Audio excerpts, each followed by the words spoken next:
Sharon, fantatra hoe am'firy zao. Ino ty fodiana alina ty? Avia ty ianao engany. Fa misy inona e? Misy zavatra ho teneniko amin'ny mamy. Teneny!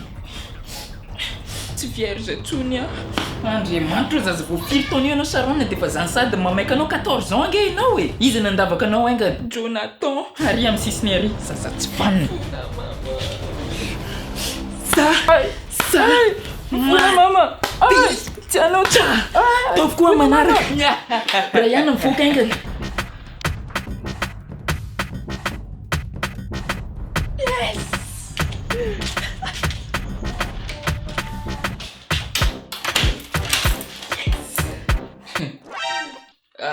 Indray zao zavatra mahafalifaly an'lahy io, fa misy zavatra mahafalifaly anahy fotsiny e. Dia inona hono zany? Dadako. Zahay lahy zahay. Bon zao ary tsy vierge intsony aho dada. Aiza! Yes, lahy ny zanako le te milay zany. lahy ny zanako le ty. Tena lehilahy be lahy. Isan'io aho sina rozasy kely mihitsy ty ny laliny ty.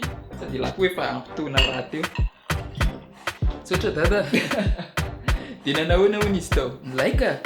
Avia ty kely mihitsy aloha ela dia tantarao aminahy tsara mihitsy. Avia mipetraha ty kely ela.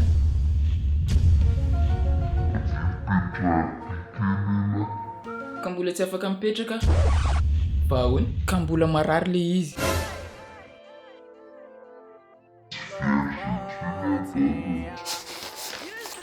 Ao fa veriko zarina dada. Fona dada, tsy anao intsony dada. Ry ray aman-dreny, tsaratsara kokoa ny fifampiresahana noho ny fikasihan-tanana. Fantaro ny fifapy na ny fitondrana ara-pananahy ny zanakao. Fa fantaro azy ihany koa ny antony tsy tokony anaovana firaisana ranofa aloha loatra. Valu. Oui daddy, vas-y frappe-moi. Plus fort, c'est exactement comme ça.